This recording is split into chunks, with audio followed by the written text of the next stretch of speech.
Actually, students generally feel English is a very difficult subject. అంటే English అంటున్నాగానే అదేదో foreign language అని, అది మనకి సంబంధం లేదు అని పిల్లలు చాలాగా అనుకుంటూ ఉంటారు. Actually, in our state, we follow 3 language formula: English, Telugu, Hindi. Out of these 3 languages, English is the easiest one and Telugu is the most difficult one. ఎందువల్లంటే తెలుగు లాంగ్వేజ్ లో వచ్చేప్పటికి మనకు అచ్చులు 16, హల్లులు 37, ఉభయాక్షరాలు 3, ఇలా ఈ కేవలం ఈ 56, 53, 56 తోటే సరిపోవు. వాటికి మళ్ళీ ఒత్తులు, గుణింతాలు ఇలా చాలా ఉంటాయి. అయితే ఇంగ్లీష్ లాంగ్వేజ్కి వచ్చినప్పటికీ మనకు కేవలము 26 అక్షరాలు మాత్రమే మనకు ఇంగ్లీష్ లో ఉన్నాయి.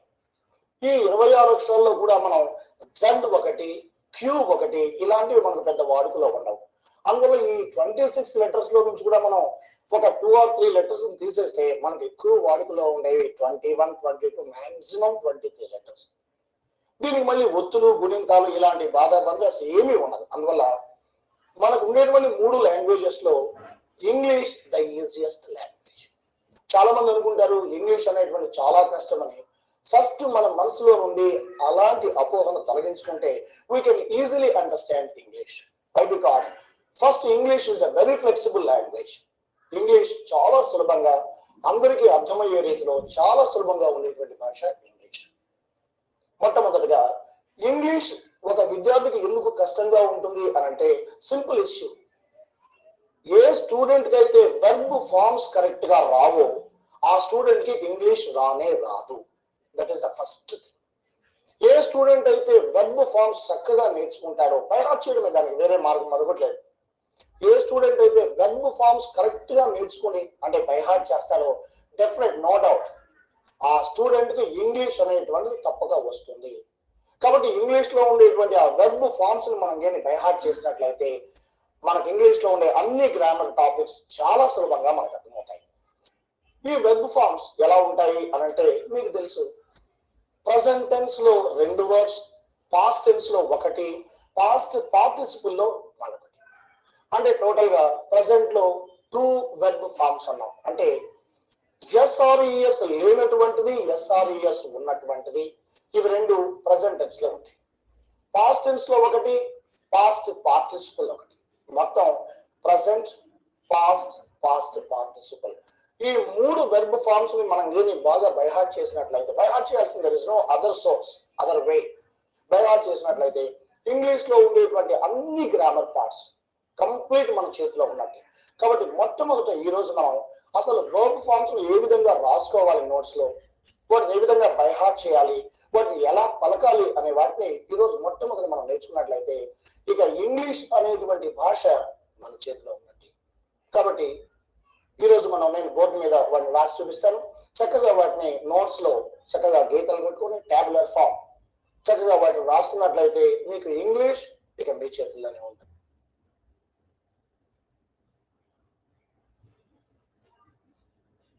ఈ విధంగా మీ నోట్స్ లో పైన వెర్బ్ ఫార్మ్స్ అనేటువంటి హెడ్డింగ్ రాసుకోండి.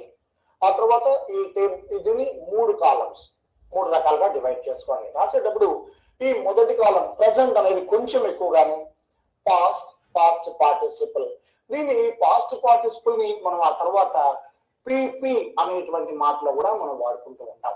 అంటే పాస్ట్ పార్టిసిపుల్ అనేది మనం ఎక్కువగా వాడలేం కాబట్టి జస్ట్ పిపి అని మనం మాట్లాడుకోవచ్చు.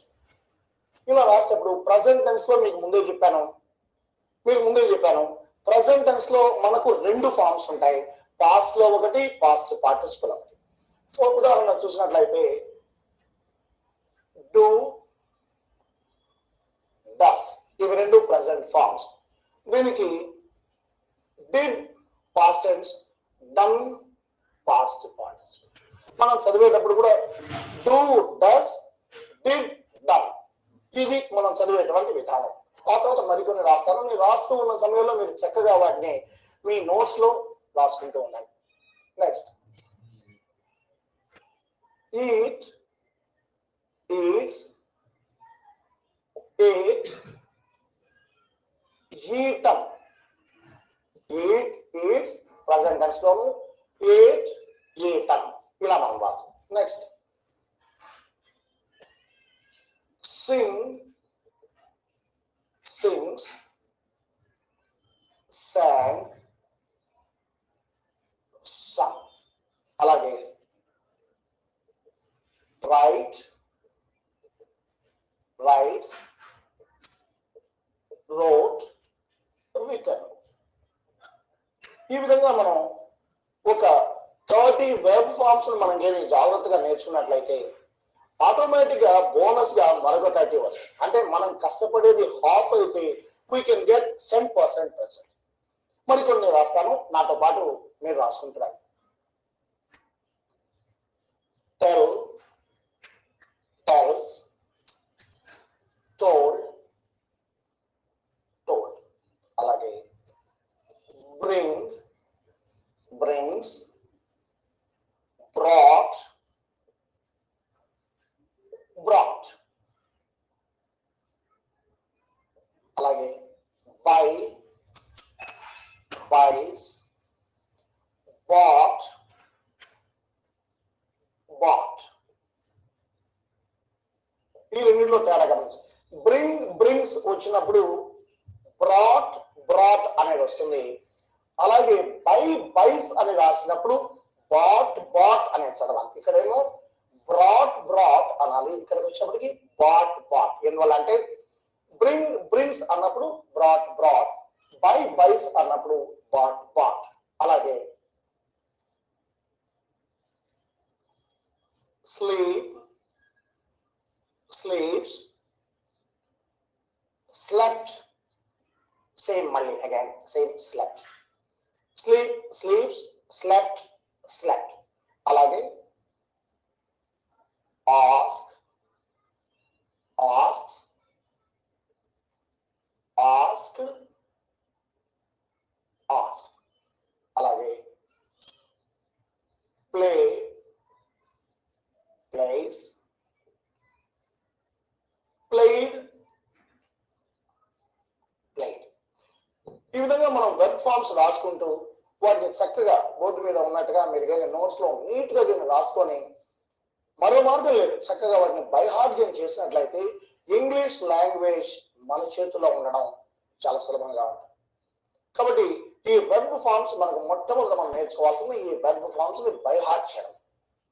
ఇలా మనం మొదటి రోజున ఒక 30 వెబ్ ఫార్మ్స్, అంటే ప్రజెంట్ లో 2, పాస్ట్ లో 1, పాస్ట్ పార్టిసిపల్ లో 1, ఈ విధంగా ఒక 30 వర్బ్ ఫార్మ్స్ మనం నేర్చుకున్నట్లయితే ఇక మనం ఇంగ్లీష్ ని ఒక అడుగు ముందుకు వేసి మనం వెళ్ళిపోయినట్టుగా మనం చెప్పుకోవచ్చు. ఇక రెండోది హెల్పింగ్ వర్బ్స్. వీటిని తెలుగులో సహాయక క్రియలు అంటారు. తెలుగు గురించి తెలుగు కొన్ని తెలుగు పదాలు మనం ఇక వాడకుండా ఉండడమే చాలా బాగా ఉంటుంది. ఎందువల్లంటే పూర్తిగా తెలుగు ద్వారా ఇంగ్లీష్ లోకి వెళితే కొన్ని సమస్యలు మనం ఎదుర్కొంటాం. ఉదాహరణ చూసినట్లయితే తెలుగులో మనకు గొర్రె, గొర్రెలు అనేటువంటి 2 పదాలు ఉన్నాయి. కానీ ఇంగ్లీష్ లో వచ్చినప్పటికీ అది సింగులర్ నెంబర్ అయినా ప్లూరల్ నెంబర్ అయినా మనం మాట్లాడితే షీప్ అంటామే తప్పితే షీప్స్ అనేటువంటి పదం ఉండదు. కాబట్టి వీలున్నంత వరకు ఇంగ్లీష్ లాంగ్వేజ్ ని ఇంగ్లీష్ ద్వారానే నేర్చుకుంటూ ఉన్నట్లయితే కొంతవరకు మనకు ఒక అండర్స్టాండింగ్, ఒక అవగాహన రావడం జరుగుతుంది.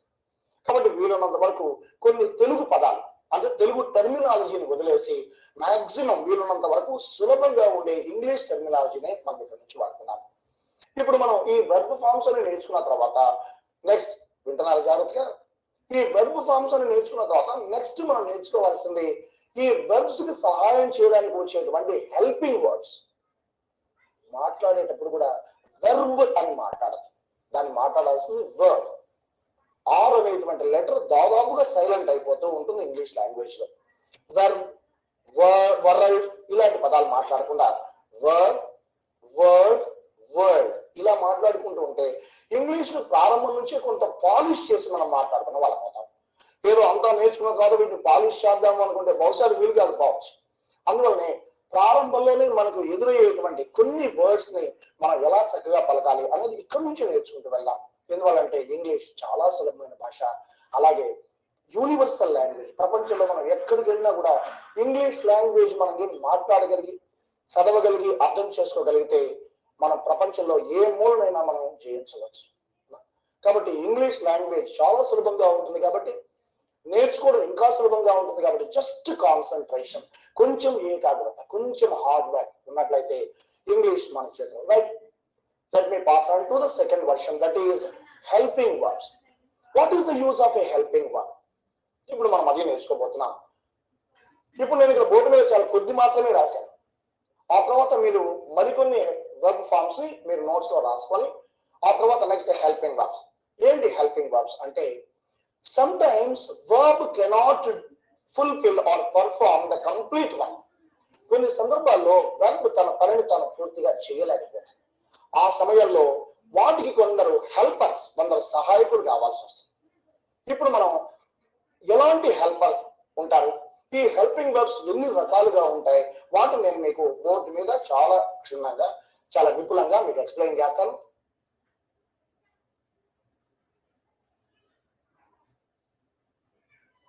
ఇప్పుడు మనం హెల్పింగ్ వర్బ్స్ అనే వాటి గురించి వచ్చాం. జస్ట్ ఇప్పుడే మీకు చెప్పాను హెల్పింగ్ వర్బ్ యొక్క పని ఏంటి అని. అంటే ఇది ఏం చేస్తుంది, when main verb is not in a position to perform the work, అంటే మెయిన్ వర్బ్ కొన్ని సందర్భాల్లో తన పనిని తను చేయలేని సందర్భంలో ఈ హెల్పింగ్ వర్బ్స్ అంటే ఇప్పుడు మనం నేర్చుకునేటువంటి ఈ హెల్పింగ్ వర్బ్స్ వాటికి పనిచేసి వెర్బ్ ని ఇంకొంచెం ముందుకు నడిపించి సరి అయినటువంటి మీనింగ్ ఇవ్వడానికి ఉపయోగపడుతూ ఉంటుంది. రైట్, ఈ హెల్పింగ్ వర్బ్స్ మొత్తం మనకు 20 అంటే 20 హెల్పింగ్ వర్బ్స్. కొందరు దాన్ని 21, 22, 23 అంటారు, అవసరం లేదు. 20 హెల్పింగ్ వర్బ్స్ మనం నేర్చుకుంటే ఈ 20 హెల్పింగ్ వర్బ్స్ ని నేను ఇక్కడ 4 పార్ట్స్ గా డివైడ్ చేస్తున్నాను. ఈ 20 హెల్పింగ్ వర్బ్స్ ని నేను 4 పార్ట్స్ గా డివైడ్ చేస్తున్నాను. ఫస్ట్ వచ్చినట్లయితే we call them first set B forms. First set లో మనం ఏం రాస్తాం, బి ఫార్మ్స్ రాస్తాం. ఈ బి ఫార్మ్స్ ఓన్లీ 5. ఈ బి ఫార్మ్స్ 5 మాత్రమే ఉంటాయి. అవి is, and, are, was, were. చాలా మంది ఇక్కడికి వచ్చినప్పుడు దీన్ని వాస్ అని పిలుస్తారు. వాస్ కాదు, దీన్ని పలకాల్సింది వస్. ఒకసారి B forms 5 out of 20 helping verbs. First set B forms. These B forms are only 5. They are is, and, are. ఈ మూడింటిని మనం ప్రెసెంట్ టెన్స్ లో రాసుకుంటాం. నెక్స్ట్ సెకండ్ వన్ వస్, వర్. వీటిని మనం పాస్ట్ టెన్స్ లో రాస్తూ వస్తాం. దీన్ని ఇప్పుడు వాస్ అనే దీర్ఘం తీసి పలకండి, దీన్ని మాట్లాడాల్సింది వస్, వర్ ఇలా మాట్లాడాలి. నెక్స్ట్ రెండోది వచ్చినట్లయితే ఏవి అని రాస్తాను చాలు. ఏవి మీన్స్ ఆక్సిలరీ వర్బ్స్. ఏవి మీన్స్ ఆక్సిలరీ వర్బ్స్. నేను అన్నప్పుడు నాతో పాటు ఒకసారి పలికితే మీకు కొంచెం ఫ్రీగా ఉంది. ఆక్సిలరీ వర్బ్స్ ఇవి 3 మాత్రమే ఉన్నాయి. ఇది హ్యాస్, హ్యావ్, హ్యాడ్. సేమ్ పైలాగానే హ్యాస్, హ్యావ్ ని ప్రెసెంట్ టెన్స్ లో వాడతాము, హ్యాడ్ ని పాస్ట్ టెన్స్ లో వాడతాము. ఈ ప్రెసెంట్, పాస్ట్ అనేటువంటి ఇవి కేవలము బి ఫార్మ్స్ 5కి, ఆక్సిలరీ వర్బ్ 3కి మాత్రమే మనం ప్రస్తుతం తీసుకున్నాం. నెక్స్ట్ మూడవ సెట్, దీనికి ఏఎఫ్వి అనే పేరు పెట్టుకున్నాం. ఏఎఫ్వి అంటే అనామలస్ ఫైనిట్ వర్బ్స్ లేదా అనామలస్ ఫినిట్ వర్బ్స్. కొందరు దీన్ని ఫైనిట్ అంటారు, కొందరు ఫినిట్ అంటారు. పలికే విధానంలో తేడానే కానీ రెండిట్లో ఏం డిఫరెన్స్ లేదు. అనామలస్ ఫైనిట్ వర్బ్స్ ఇవి 9 ఉన్నాయి, 9 ఉన్నాయి. దీన్ని కొందరు ఫ్యూచర్ హెల్పింగ్ వర్బ్స్ అని కూడా చెప్పుకుంటుంటారు. ఎందువల్లంటే ఇప్పుడు మనం రాసే ఈ 9 ఏఎఫ్వి అనామలస్ ఫైనిట్ వర్బ్స్ కేవలము ఫ్యూచర్ టెన్స్ అంటే జరగబోయేటువంటి వాటిని గురించి మాత్రమే చెప్తాయి. కాబట్టి వీటిని అనామలస్ ఫైనిట్ వర్బ్స్ అంటాం, లేదా ఫ్యూచర్ హెల్పింగ్ వర్బ్స్ అని కూడా మనం చెప్పుకోవచ్చు. ఇవి ఎలా రాస్తానో చూడండి. షల్, షుడ్ చాలా జాగ్రత్తగా గమనిస్తూ రావాలి. విల్ దానికి would, can, could, may, might ఇవన్నీ 2 వచ్చింది. Shall, should, will, would, can, could, may, might. చివరిది ఒంటరిగా వస్తుంది, దట్ ఈస్ మస్ట్. ఇది టోటల్ గా ఈ అనామలస్ ఫైనిట్ వర్బ్స్ 9 ఉన్నాయి. ఒకసారి నేను చదువుతాను. చదివే విధానం కూడా మనకు వచ్చినట్లయితే మనం నేర్చుకునేటప్పుడు చాలా సులభంగా shall, should, will, would, can, could, may, might అలా పలికి చివరికి ఒంటరిగా మస్ట్ అని పలికితే మనం మనసులో ఉండడానికి కూడా ఒక రిథమిక్ గా మనం మాట్లాడితే ఒక ట్యూన్ ప్రకారంగా చదివితే ఏమైనా చాలా ఈజీగా ఉంటుంది. ఇప్పుడు ఈ మొదటి మూడింటిని ఫస్ట్ 5 బి ఫార్మ్స్, తర్వాత auxiliary verbs 3, anomalous finite verbs 9. ఈ మూడింటిని మనం ఇంకొక పేరుతో కూడా పిలుచుకోవచ్చు. వీటిని విజిబుల్ హెల్పింగ్ వర్బ్స్ అని కూడా చెప్పుకోవచ్చు. ఏమంటున్నాను? Visible helping verbs. విజిబుల్ అంటే కంటికి నేరుగా సెంటెన్స్ లో కనపడుతూ ఉంటాయి. ఈ రాసినటువంటి ఈ మొత్తం క్యాలిక్యులేట్ చేస్తే 17 ఉంటాయి.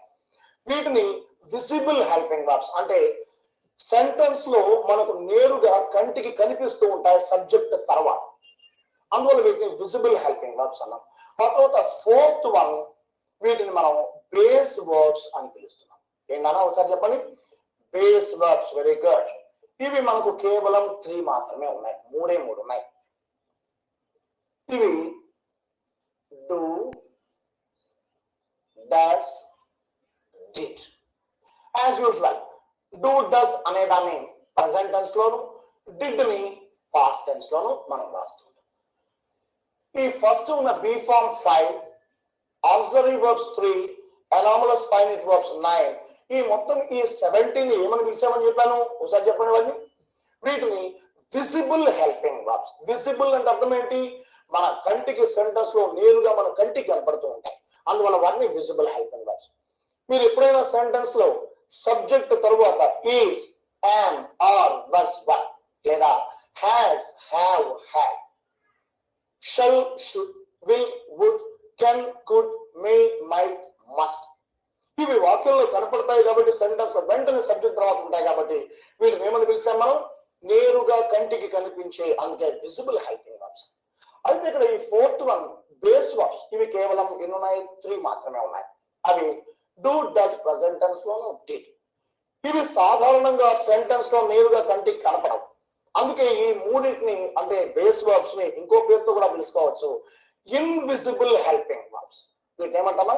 Invisible helping verbs. అంటే అవి నేరుగా కంటికి కనపడవు కానీ ఇవి మెయిన్ వెర్బ్ లో దాగి ఉంటాయి. అది మనం గమనించాలి. ఈ పైన చెప్పినటువంటి 17 విజిబుల్ హెల్పింగ్ వెర్బ్స్ ఏమో కరెక్ట్ గా కంటికి కనిపిస్తూ ఉంటాయి. అయితే ఈ రిమైనింగ్ 3 డూ, డస్, డిడ్ ఇవి సెంటెన్స్ లో కనపడవు. ఇవి ఎక్కడ ఉంటాయి? మెయిన్ వెర్బ్ లో దాగి ఉంటాయి. అందుకే బేస్ అంటే ఆధారం. దేనికి ఆధారము? వెర్బుకు ఆధారం. అందువల్ల వీటి ఏమని పిలిచాము? Base of the verb. Correct గా దీన్ని పలకాలంటే not base verbs, base of the verbs అంటే వెర్బులకి ఇవి ఆధారంగా ఉంటాయి. అంటే వెర్బుల్లో ఇవి ఉండబట్టి ఆ వర్బ్స్ మనం ఇంతకుముందు ఫస్ట్ లిస్ట్ లో రాస్తున్నాం చూసారా, ఆ వెర్బ్స్ అన్ని ఫంక్షన్ అవుతూ ఉన్నాయి. ఇప్పుడు మనం గమనించినట్లయితే ఇంతకుముందు రాసిన లిస్ట్ ఒకసారి పేజీ వెనక్కి తిప్పితే మీకు ఇక్కడ కనిపిస్తుంది. అందులో ప్రెసెంట్ లో మనం 2 ఫార్మ్స్ రాశాం. ఉదాహరణకు ఈట్, ఈట్స్ అని రాసాం. ఎందుకు 2 ఫార్మ్స్ ఎలా ఫార్మ్ అయినాయి అంటే చివరిలో ఎస్ ఆర్ ఈఎస్ లేకపోతే అందులో డూ ఉంటుంది. ఎస్ ఆర్ ఈఎస్ ఉంది అని అంటే అందులో డస్ ఉంటుంది. మరి ప్రతి పాస్ట్ వెర్బుల్ ఏముంటుందో తెలుసుగా? ఆటోమేటిక్ గా డిడ్ ఉంటుంది. ఉదాహరణ మనం చూస్తే ఇక్కడ ఈట్, రెండోది ఈట్స్. అసలు ఈ ఈట్, ఈట్స్ ఎలా ఫామ్ అయిందంటే ఈ ఈట్ లో ఏముంటుందయ్యా అని అంటే డూ ఉంటుంది. ఈట్స్ లో ఏముంటుంది అని అంటే డస్ అనేది. అలాగే మూడోది ఏట్ అంటే పాస్ట్. ప్రతి పాస్ట్ వెర్బ్ లో మనకు డిడ్ అనేటువంటి బేస్ వెర్బ్ కనబడుతుంది. ఇప్పుడు మనం చూస్తే eat is equal to do plus eat. ఈ ఫార్మేషన్ మనకు ఈ ఈక్వేషన్ మనకు రావాలి. అలాగే eats is equal to does plus eat. అలాగే ate is equal to did plus eat. ఇలా మనం ఈ పైన కనపడేటువంటి ఈ 17 విజిబుల్ అంటే ఇవి ఎక్కడ ఉంటాయి? సెంటెన్స్ లో సబ్జెక్ట్ తర్వాత ఉంటాయి. అయితే ఇప్పుడు మనం అనుకున్నటువంటి ఈ base verbs do, does, did అనేవి సెంటెన్స్ లో కనపడవు. మనకు 2 అవసరాలు ఉన్నాయి. వాటి గురించి మనం నెక్స్ట్ చాప్టర్ లో మనం వాటి గురించి మాట్లాడుకుందాం. ప్రస్తుతం అవసరం లేదు. ఆ సందర్భంలో మెయిన్ వెర్బ్ అయినటువంటి ఈట్ ని మనం స్ప్లిట్ చేయాల్సిన అవసరం ఏర్పడుతుంది. అంటే విడగొట్టాల్సిన అవసరం ఏర్పడుతుంది. ఆ ఏంటి అనేది మనం నెక్స్ట్ చాప్టర్ లో మనం తెలుసుకుందాం. ప్రస్తుతం అది ఎలా స్ప్లిట్ చేస్తామంటే ఈట్ ని దాంట్లో ఉండేటువంటి base verb do and this is present verb. Eats does plus eat, eight did plus eat. ఇప్పుడు ఇలాంటిది నేను ఇంకొక వర్బ్ చెప్తాను, దాన్ని స్ప్లిట్ చేయడానికి ట్రై చేస్తారా? రైట్. నేను అన్నట్టు రైటే రాద్దాం. Right, rights, wrote. మీరు ట్రై చేయండి ఒకసారి. అంటే రైట్ ప్రజెంట్ టెన్స్ లో ఎస్ఆర్ఈఎస్ లేనటువంటిది రైట్స్, ఇది కూడా ప్రజెంట్ టెన్స్. అంటే ఇవి రెండు ప్రజెంట్ టెన్స్ లోనే ఉన్నాయి. రైట్ అనే దాంట్లో ఏమో ఎస్ఆర్ఈఎస్ లేదు, అది గుర్తుంచుకోవాలి. రైట్స్ లో ఎస్ఆర్ఈఎస్ ఉంది అంటే అర్థం ఏంటి? ఈ రైట్ అనే దాంట్లో డు ఉంటుంది, రైట్స్ అనే దాంట్లో డస్ ఉంటుంది. నెక్స్ట్ మిగిలిన మూడోది ఏంటి? రో. This is past. చాలా జాగ్రత్తగా ఈ పదం పలికేటప్పుడు some people they sound write, writes, wrote అలా పలకూడదు. ఎందువల్లంటే ఇక్కడ ఇంగ్లీష్ లో ఉండే ఒకే ఒక కష్టం, sound to spelling and spelling to sound. అంటే ఒక స్పెల్లింగ్ కు ఉండేటువంటి స్పెల్లింగ్ వల్ల వచ్చేటువంటి శబ్దం ఎలా ఉంటుంది, లేదా ఆ సౌండ్ ను బట్టి దానికి స్పెల్లింగ్ ఎలా రాయాలి. ఇక్కడ ఇబ్బంది పడుతూ ఉన్నప్పుడు ఇక్కడ కూడా మనం వచ్చే WRIT is not right, that's wrong sound, wrong pronunciation. దీన్ని మనం పలకాల్సింది W ను సైలెంట్ చేసుకొని రైట్, రైట్స్, రోట్. దీని పాస్ట్ పార్టిసిపుల్ మీరు తమకు రాసిన లిస్ట్ లో ఉన్నాయి, దాన్ని రిటర్న్. దాని గురించి మనం పాస్ట్ పార్టిసిపుల్ కాబట్టి దాని గురించి మాట్లాడాల్సిన అవసరం లేదు. రైట్, ఇప్పుడు మీరు దీన్ని బ్రేక్ చేయండి అమ్మా, స్ప్లిట్ చేయండి. చూద్దాం. రైట్ ఈజ్ ఈక్వల్ టు చెప్పాలి. Very good. Do plus say with me, నాతో పాటు చెప్పండి. Do plus write. Next writes is equal to does plus same మళ్ళీ రైట్. ఎందువల్ల రైట్ ఏ వస్తుంది? దీంట్లో ఉన్నటువంటి డస్ ని బయటకు తీసేస్తే మిగిలేదు మళ్ళీ పైన ప్రజెంట్ ఫామ్ అన్నమాట ప్రతిసారి. Next last one road. Road is equal to చెప్పండి డిడ్ ప్లస్ సేమ్ మళ్ళీ ఇదే వస్తుంది రైట్. ఇలా నేను కొన్ని వర్క్ ఇస్తాను మీకు, వాటిని చక్కగా స్ప్లిట్ చేసి రెడీగా ఉంచుకున్నాను. రెడీగా ఉంచుకుంటే ఆ తర్వాత మనకు అవసరమైన దగ్గర నెక్స్ట్ చాప్టర్ లో అవసరమైన దగ్గర వాటిని వెంటనే మనం ఉపయోగించుకోవడానికి చాలా ఈజీగా ఉంటుంది. రైట్, ఒకసారి మళ్ళీ మనం చూద్దాం. హెల్పింగ్ వర్బ్స్, వీటిని 4 రకాలుగా డివైడ్ చేసాం. ఒకటి బి ఫార్మ్స్, ఇవి 5. Is, am, are present tense లోను, వస్, వర్ పాస్ట్ టెన్స్ లో. Second one auxiliary verbs. ఈ పేర్లన్నీ మీకు అవసరం లేదు, మరి రేపు మీరు ఇంగ్లీష్ టీచర్స్, ఇంగ్లీష్ లెక్చరర్స్ లో అయినప్పుడు ఈ పదాలన్నీ నేర్చుకోవాలి, కానీ అది మాకు అవసరం, మీకు అవసరం లేదు. జస్ట్ ఒక గుర్తు పెట్టుకోవడానికి చాలు. Auxiliary verbs 3. వీటిని హ్యాస్, హ్యావ్, హ్యాడ్ అంటాం. అంటే హ్యాస్, హ్యావ్ ఏమో ప్రజెంట్ టెన్స్ లో వాడతాము, హ్యాడ్ వచ్చేటప్పటికి పాస్ట్ టెన్స్. ఈ నాతో పాటు మీరు కూడా నేను ఎన్నిసార్లు చెప్తున్నాను, మీరు ఎన్నిసార్లు రిపీట్ చేస్తేనే, అలా చేయకుండా ఒక బొమ్మలలో కూర్చుంటే there is no use at all. నాతో పాటు రిపీట్ చేస్తూ ఉన్నాను. Next one AFE, anomalous finite verbs. ఇవి 9 ఉన్నాయి.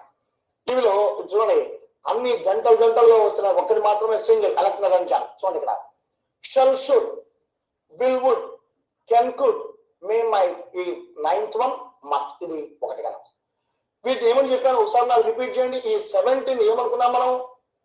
Very good. వాటిని ఏమని పిలిచాం? విజిబుల్ హెల్పింగ్ వర్బ్స్ అన్నాం. ఈ మిగిలినటువంటి 4th లో ఈ మిగిలినటువంటి 3 వీటిని మనం ఏమన్నాం? Base verbs. బేస్ అంటే ఏమనుకున్నాం చెప్పండి? Base. Base means very good, ఆధారము అనుకున్నాం. దేనికి ఆధారము? వర్బ్స్. కాబట్టి వర్బులకు ఆధారంగా వస్తున్నాయి కాబట్టి దీన్ని బేస్ వర్బ్స్ అన్నాం.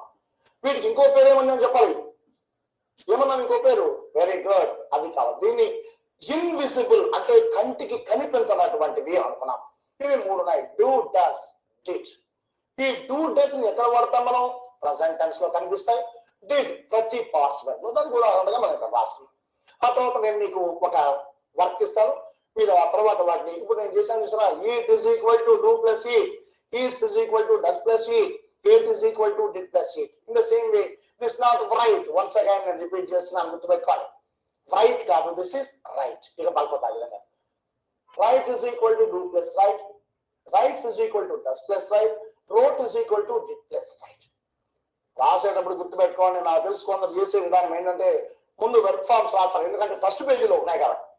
ఆ తర్వాత వరుసగా ఈజ్ ఈక్వల్ టు పెట్టేస్తారు. మళ్ళీ రెండో రోజు డూ, డస్, డిడ్ రాస్తారు. ఆ తర్వాత మొత్తం 3 చివరి ఒకటే రైట్, రైట్, రైట్ అనో, ఈట్, ఈట్, ఈట్ అనో, సింగ్, సింగ్, సింగ్ అనో. That's wrong process. అలా మీరు చేస్తే even after doing 100 you can't understand what is this. మీరు అలా 100 కాదు 200 చేసినా కూడా మీరు ఏం చేస్తున్నారో మీకు అర్థం కాదు. మరి ఎలా చేయాలంటారు కదా? రైట్, ఒకసారి చెప్తాను చూడండి. ఇది ఒక లైఫ్ ఇలా తీసుకోవాలి. అంటే eat is equal to do plus eat, ఇలాగే చెప్పాలి. Eats is equal to does plus eat, అలాగే ate is equal to did plus it. ఇలా చదవాలి మినహా ముందు ఇవన్నీ వరుసగా రాసుకొని ఆ తర్వాత డూ డస్ ఇట్ వరుసగా రాసుకొని ఆ తర్వాత eat eat eat write write write sing sing sing అని రాస్తే there is no use at all. దానివల్ల అసలు ఏ మాత్రం ఉపయోగం ఉండదు. మనకు పేజీలు దండగా అవుతాయి మినహా ఒక్కటి కూడా మనకు ఉపయోగం ఉండదు. ఓకే, కాబట్టి వీటిని ఆ తర్వాత నేను చూపించేటువంటి ఆ షీట్ ప్రకారంగా మీరు జాగ్రత్తగా రాసుకొని వాటిలో ఈ స్ప్లిట్ ఇచ్చేయండి. ఇవి టోటల్ గా మనకు హెల్పింగ్ వర్బ్స్, ఇవి 20గా ఉన్నాయి. ఇక 21, 22 వాటి గురించి ప్రస్తుతం అవసరం లేదు, దాని గురించి మనం డిస్కస్ చేయాల్సిన అవసరం లేదు, ఎందుకంటే టైం వేస్ట్ చేసుకోవాల్సిన అవసరం.